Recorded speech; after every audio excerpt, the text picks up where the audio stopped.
Talofa lava, I'm Leia Tawalisa, Susana Leia Tawa, and on the detail today... Welcome to the Nobel Peace Prize ceremony from the City Hall in the Norwegian capital, Oslo. Nominations for the Nobel Peace Prize reflect a diverse array of approaches to achieving global harmony.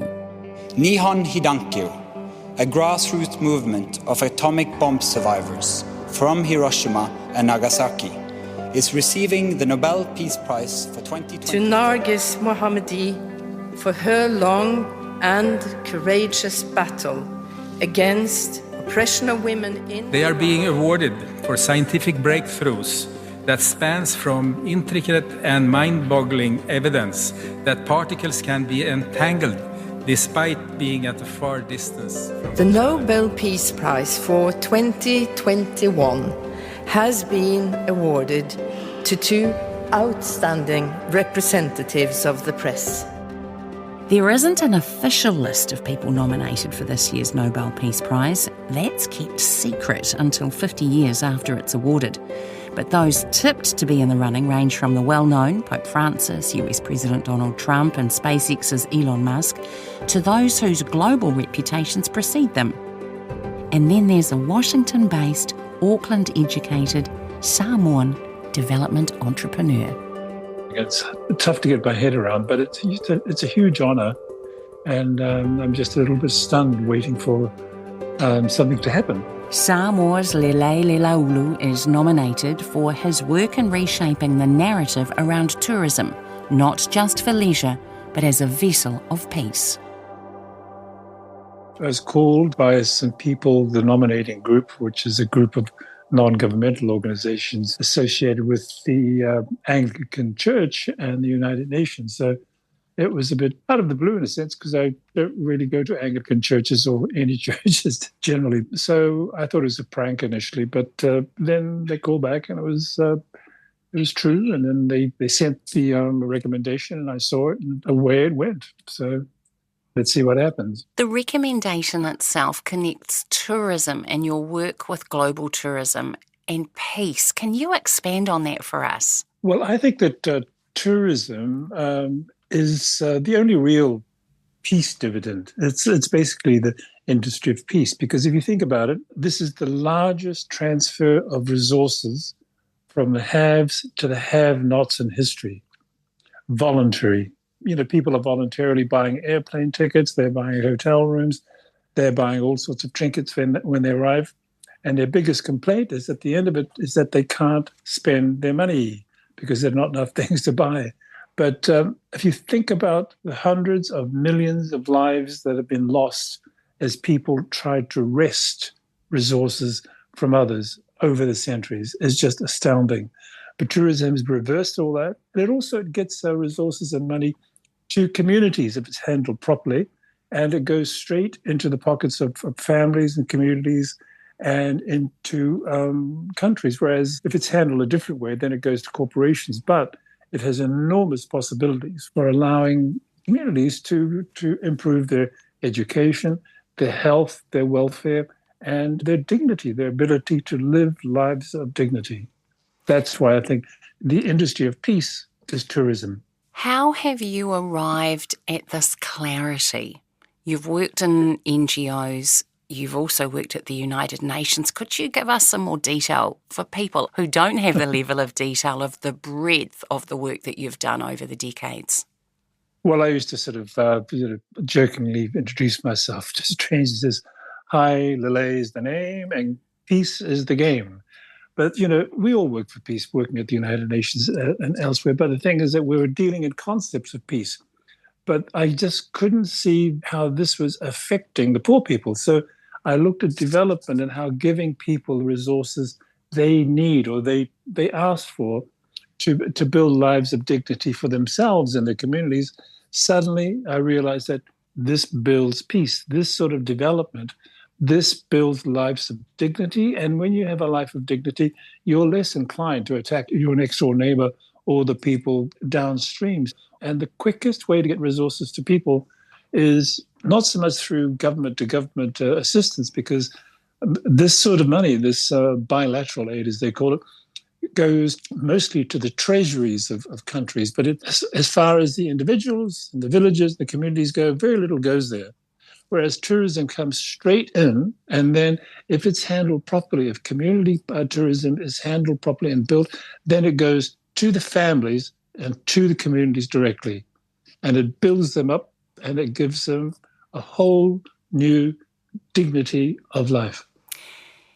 When you're speaking about villages and you're speaking about tourist markets, what are some of your first-hand examples of how this works well?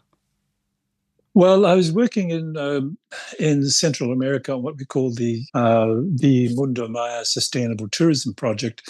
And essentially what we were trying to do is we were trying to reincorporate the Mayan Indians back into society in Central America. The war in Guatemala was terrible. Tens of thousands of mainly Indians were killed or massacred in that war. And then there was peace, and there was a peace accord, but nothing was being done because you had the settler communities in the cities. They weren't spreading the wealth to the Indians in the countryside. So we basically said, look, we organized a team with National Geographic and the Inter-American Development Bank and other organizations to get money in to get this project underway. But still, there's resistance from the elites in the city. So we said, listen, unless you allow and support the flow of resources to the Indians in the countryside, you're not getting any money at all. So that changed a bit. And then what we saw as we worked with the Indians, we asked them what they wanted. They said they wanted to build small tourist facilities, like, no air conditioning or anything, but, simple resorts so that they could make money of it. Because the thing is, too, they wanted to get off growing maize, which is a very backbreaking activity, and it gives you very little money. And it was foisted on them largely by the elites as well, because they needed their maize and their corn for their food. And so we did that. And then suddenly this started to build up their community resistance and their confidence. And when they started to do things.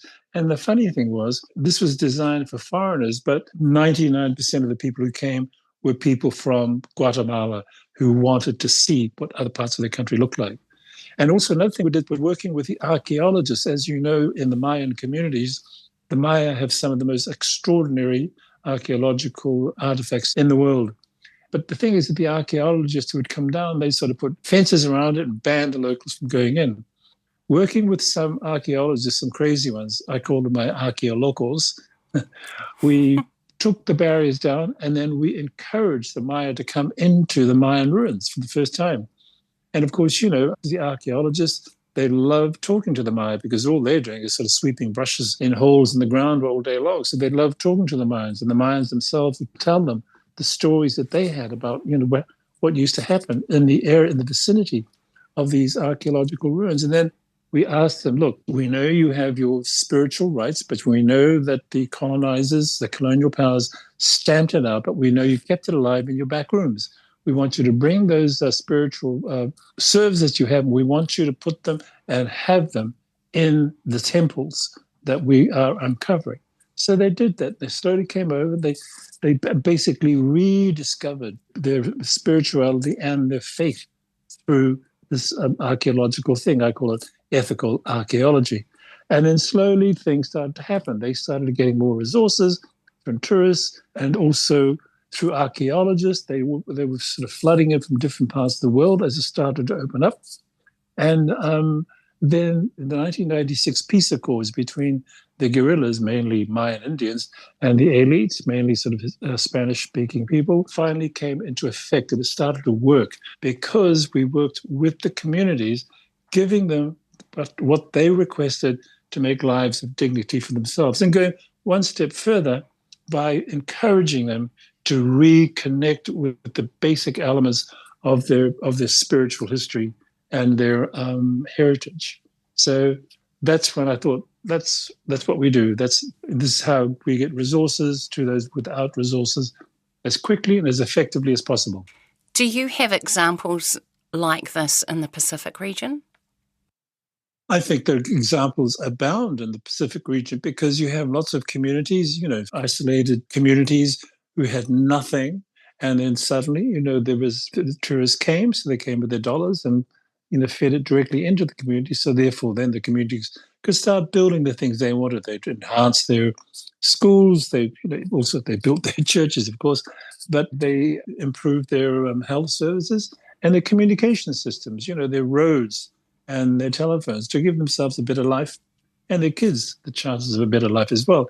And this happens throughout. If you look at Samoa, you look at any beautiful beach in Samoa as a fales, these small sort of fales on the beaches.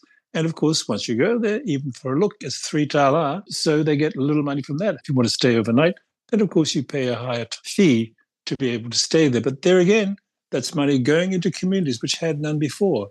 I remember that this fellow in Savai'i, I had a conference with an organization I was running. And so the Prime Minister, Tuila Epa, that came, and this guy stood up at the meeting and he said, "Hi, welcome to the Prime Minister. Welcome to you guys from overseas." And he said, I'm a former prisoner, so therefore I can't get a job anywhere up here, anywhere else because of my background. However, I have built these little fales for the tourists here. And what has happened is that I have 10 children.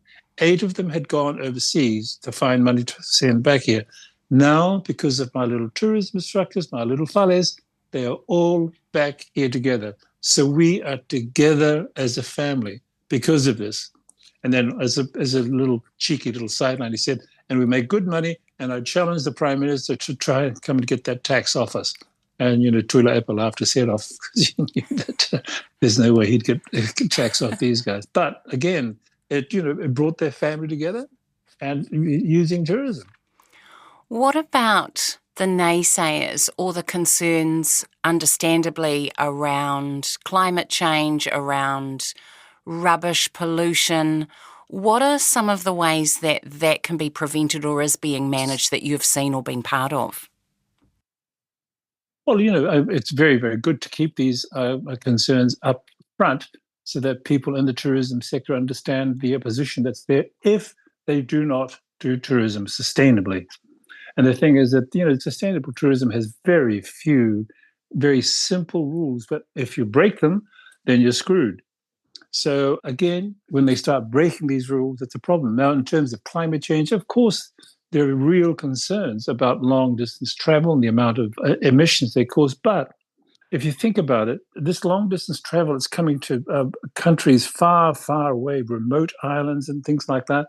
These people have had no other source of income besides the tourism. So whereas the geo-isolation of islands was a disincentive to development, now this isolation is an incentive because people want to go as far away from civilization to islands where there are very few people.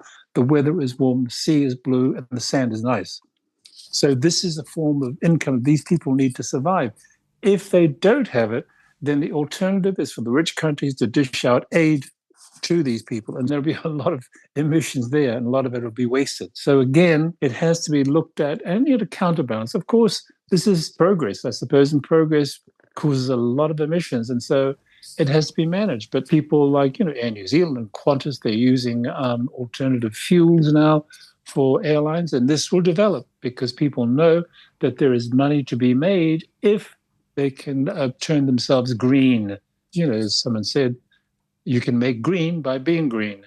Maybe in peacetime you can, but how does tourism fit in when it comes to conflict zones? Trump Gaza, #1. We have an opportunity to do something that could be phenomenal. And I don't want to be cute, I don't want to be a wise guy, but the Riviera of the Middle East, this could be something that could be so bad. This could be so magnificent. If you think about it, in relation to the Israel-Gaza situation, you see the Israelis and a few prominent Americans saying that we've got to stop this war so we can build resorts along the shores of Gaza.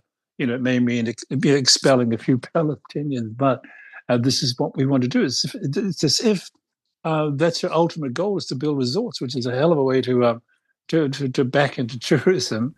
Is that what you're suggesting too, or thinking about? No, I'm suggesting that they stop the fighting, move out and rebuild everything that's there and then build the resorts. I'm not saying destroy everything that's there and then build resorts. And also the thing is that, poor Iraq, after the war, almost even before the fighting had stopped in Iraq, the Iraqi government, the Iraqi tourists were saying, please, please, please visit Iraq. It's the only way we can survive what we're going through now. Please visit Iraq.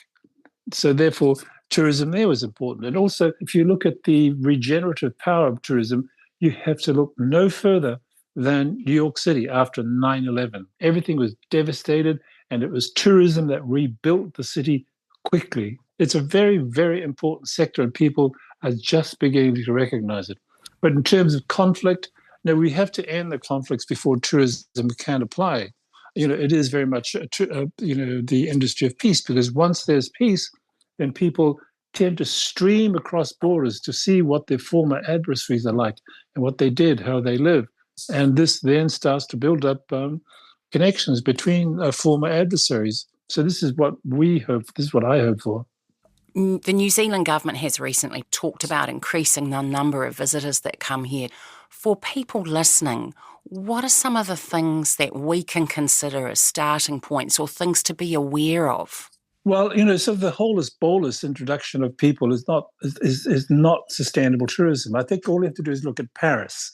Paris but it was the most popular destination in Europe, and people were streaming into Paris. But then the French authorities thought, this is getting a bit much. We have to move them out of Paris. So what the Parisians did, what the French did, is they then sort of concocted the wine routes. And this got, a huge percentage of people streaming out of Paris into the countryside.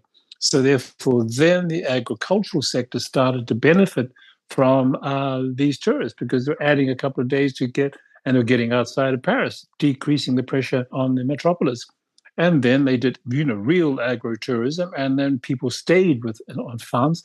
And again, this built things up. They started moving people around the country so that they saw more of the country and stayed there and spent their dollars there. So this is what's important, because New Zealand is obviously one of the most beautiful countries on the planet, but it also has one of the richest cultural, ethnic heritages that should be looked at. And I think that, pulling people out of the major tourism destinations is the way to do it. And if you think about it, Maori tourism is incredibly innovative and very effective. If you look at what they're doing in the South Island with Kaikoura, what the iwi are doing there, that's enormous. From an earthquake to a COVID-induced tourism slowdown, Kaikoura's faced its fair share of tests in the past decade, but the completion of a number of waterfront projects and the start of others is helping the seaside community flourish. Kaikoura is a really humming place to be at the moment, and it's a really exciting place to be. This is one of the most successful tourism projects in New Zealand. They do it well, and people want to go there. Little hullabaloo, but they get whatever tourists that they want. And they're very, very generous to the local communities, which is an important thing. Once tourism is sustainable, then the whole community benefits, because there's a generosity from people who've had nothing before. They're willing to spread it, because they know that the better the communications are with the exterior populations to theirs, the more resources they will get for everybody. Celebrating all of these incredible cultures and all of the incredible creative energies that people bring to the table. And it's absolutely beautiful. It feels incredible. But what's most important, it feels right. The Metropolitan Museum of Art in New York has just reimagined and reopened its Rockefeller wing after a $70 million revamp. It features art from Oceania, Africa and the Americas. Lele spoke at the opening. It's a beautiful renovation of the Michael C. Rockefeller wing of the Metropolitan Museum. And I said that, this collection has not been available to the public for many years as they renovate it. It's about 5 years, I think, at least. And great things about it is that the curator now is a Maori woman, Dr. Maya Nuku. And this is a great move forward, and she's a superb curator. But I also suggested to the opening where I was speaking, we should move these wonderful pieces of art around the world so that more and more people can see them. If it stays here, then very few people are going to see it. However, if you move it overseas to the major art capitals of the world, and also to the places of origin of Papua New Guinea and Tonga, Samoa, Fiji, let the people there see the beauty of what emerged from their artists a long, long time ago. So I suggested that the collections be moved around, say 6 months at a time, 6 months Paris, 6 months Berlin, 6 months London, etc., and to charge and then split the profits. Half the profits would then go to the destinations of the actual pieces of art, because there's always this resistance to reparations. The museums always say, we'd like to return it, but the local population do not have the facilities to take proper care of these artifacts. So we can't give it back, otherwise we'd be destroying it.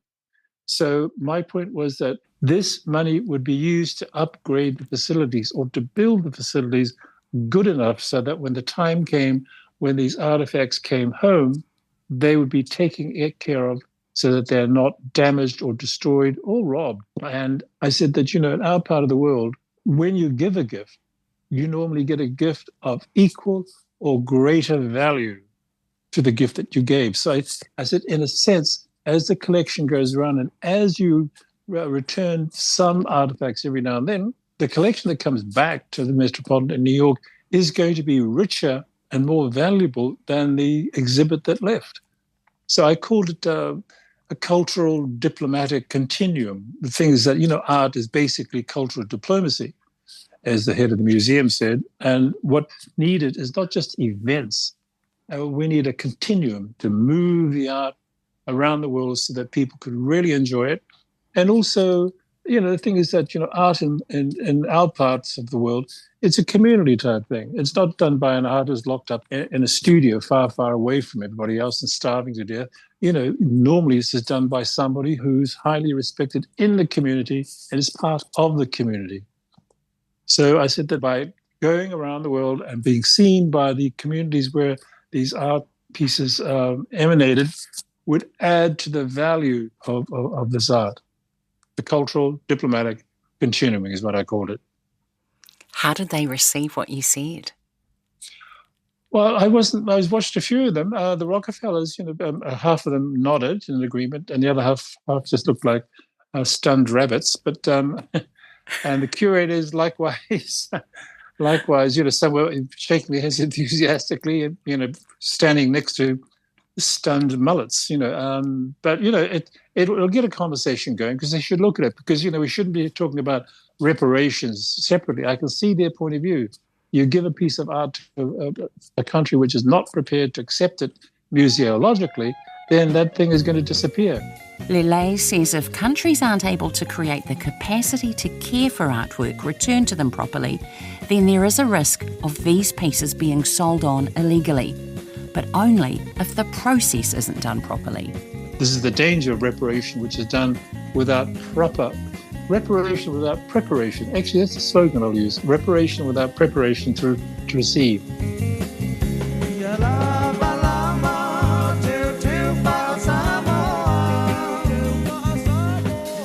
Samoa's Nobel Peace Prize 2025 candidate, Lele Lelaulun, who spoke to me from Washington, D.C.